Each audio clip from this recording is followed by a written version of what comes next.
Salut à tous, on se retrouve pour une vidéo avant-match concernant la rencontre qui aura lieu entre Villarreal et le FC Barcelone. Commençons directement par parler un petit peu de l'état de forme de Villarreal. Comme vous le savez, pendant une certaine période, ils ont eu quand même pas mal de victoires. On voyait déjà des bons résultats et du beau football aussi avec des joueurs en confiance. C'était impressionnant et ça s'était même concrétisé avec un match très accompli face au Real Madrid. Ça a été une victoire sous score de 2 buts à 1, mais dans la production, pour moi, ils ont été du début jusqu'à la fin nettement supérieurs aux Madrilènes. Ça, il faut le prendre en compte. Mais ensuite, ça a été beaucoup plus compliqué parce qu'il y a déjà eu encore une fois donc une rencontre face au Real Madrid. Cette fois-ci, ils l'ont perdu, mais pas n'importe comment. Ils menaient 2-0 à la mi-temps et ils se sont fait remonter en seconde période et ils ont perdu donc sous le score de 3 buts à 2. Ils ont eu du mal à passer à autre chose parce que dans un premier temps, tu subis une remontada, donc c'est un petit peu une perte de confiance. C'est dur quand même hein, pour l'ego. Et puis en dehors de ça, ça reste une élimination en Coupe du Roi. Maintenant, le truc, c'est qu'après ce match, ils en ont eu trois autres en Liga. Le premier face à Gérone, où ils l'ont gagné, sous score de 1 but à 0. Mais quand on regarde, le but est tombé à la centième minute de jeu. Après donc un penalty raté, cette fois-ci ça a été un penalty transformé par Dani Parejo. Quand on regarde dans le match, ils ont été meilleurs, ils ont eu plus d'occasions, mais ils ont beaucoup eu du mal à concrétiser leur occasion. Ensuite, ils ont eu un match face au Rayo Vallecano à domicile qu'ils ont perdu tout simplement ce soir de 1 but à 0. Ça a été un match assez équilibré, ils ont eu la possession, ils ont eu quand même plus de maîtrise, mais un manque clair de se créer des occasions nettes, ça il faut le prendre en compte.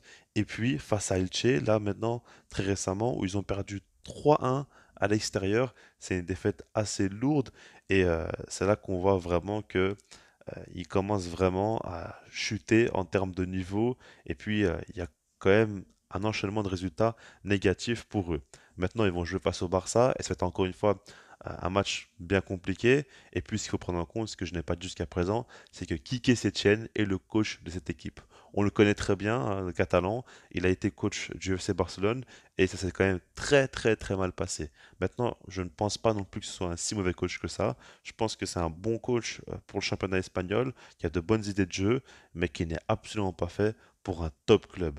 Il est fait pour ce genre de club comme Villarreal, comme le Real Betis, avec beaucoup moins de pression, où il peut vraiment mettre en place son travail tranquillement.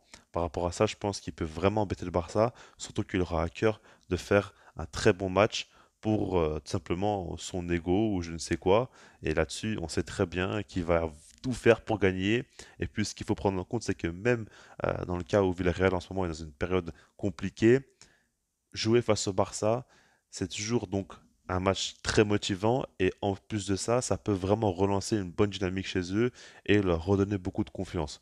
Donc du coup, ils ont beaucoup à gagner en battant l'FC Barcelone et ils donneront tout. Donc il faut s'attendre à ce qu'il soit difficile à jouer et il ne faut pas oublier qu'ils ont quand même pas mal de joueurs de très haute qualité. Maintenant, côté catalan, tout se passe bien, comme vous le savez avec Xavi, ça se passe bien. Il y a surtout des résultats très positifs. Il y a un jeu qui est cohérent. On voit quand même un travail qui prend de plus en plus une bonne allure et on voit une équipe vraiment avec un système de jeu cohérent, de la continuité.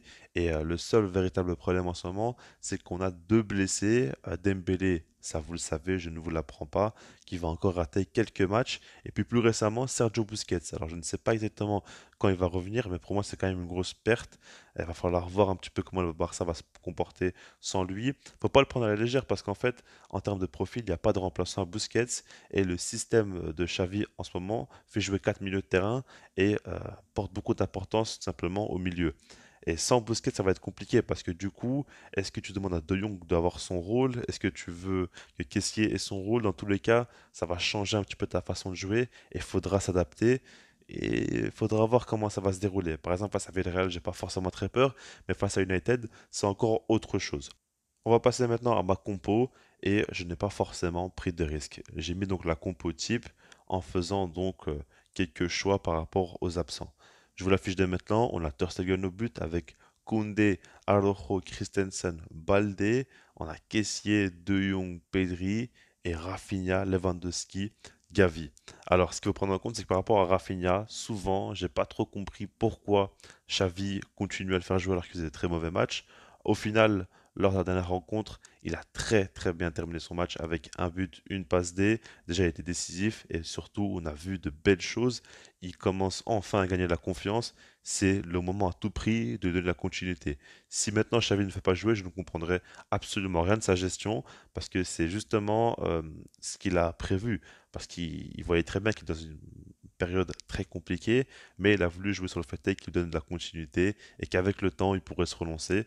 C'est exactement ce qui se passe en ce moment, donc du coup, il faut en profiter, il faut surfer là-dessus, et on espère que Rafinha va montrer le même visage que face à Séville lors des dernières minutes, des 20-30 dernières minutes de jeu. Donc voilà, on va voir par rapport à ça. Ce qui est le plus important à voir dans cette compo, c'est l'animation au milieu de terrain. Parce que quand on regarde face à Séville, on avait vu donc De Jong jouer dans le rôle de Busquets avec Kessie à ses côtés au départ. En seconde période, on a vu du changement avec Pedri aux côtés de Frenkie de Jong et Kessié plus haut avec Gavi. Faudra voir comment Xavi va faire jouer ses milieux de terrain donc face à Villarreal. Je pense que Kessié doit jouer plus haut parce qu'il peut beaucoup plus apporter, mais c'est vrai que ça me dérange fortement de voir Pedri plus bas sur le terrain. Donc c'est vraiment une question compliquée et personnellement je trancherais plutôt sur le fait de voir Pedri avec Gavi encore une fois plus haut parce que ça a été quand même une grande réussite de ce système et j'ai pas envie de tout chambouler non plus. Et donc je demanderais plutôt à De Jong d'avoir le rôle de Busquets et Kessié qui se mette à ses côtés et qu'il ait un rôle on va dire de box-to-box où il devra faire pas mal de compensations défensive et puis qu'offensivement, bah, il devra être à la création aux côtés de De Jong, mais aussi, pourquoi pas, quelquefois se projeter. Avoir un rôle comme ça où il pourra faire pas mal de choses, comme De Jong le fait, hein. Donc, bien évidemment, il n'a pas la même qualité, mais il pourrait apporter aussi avec son style. Donc, on verra ce que Xavi va faire maintenant. Ça, c'est mon idée personnelle. Pour terminer, je dirais quand même que ces derniers matchs du Barça, avant de retrouver l'Europa League et Manchester United, c'est l'occasion vraiment de continuer sur la même dynamique et puis de vraiment tester ce milieu de terrain sans Busquets. Pour moi, c'est vraiment ma vraie crainte. Je pense que Villarreal, certes, ils vont tout donner, certes, ils vont pouvoir clairement poser des problèmes à ce Barça, avec un bon milieu de terrain aussi. Il faudra voir un petit peu comment ils vont essayer de nous prendre. Mais je ne suis pas forcément grandement inquiété. Je pense que le Barça a montré que la défense est extrêmement solide, qu'on peut vraiment aller à l'extérieur et gagner des matchs compliqués. Et puis Lewandowski est là, quand même, Rafinha revient plutôt bien. Il y a quand même des motifs d'espoir.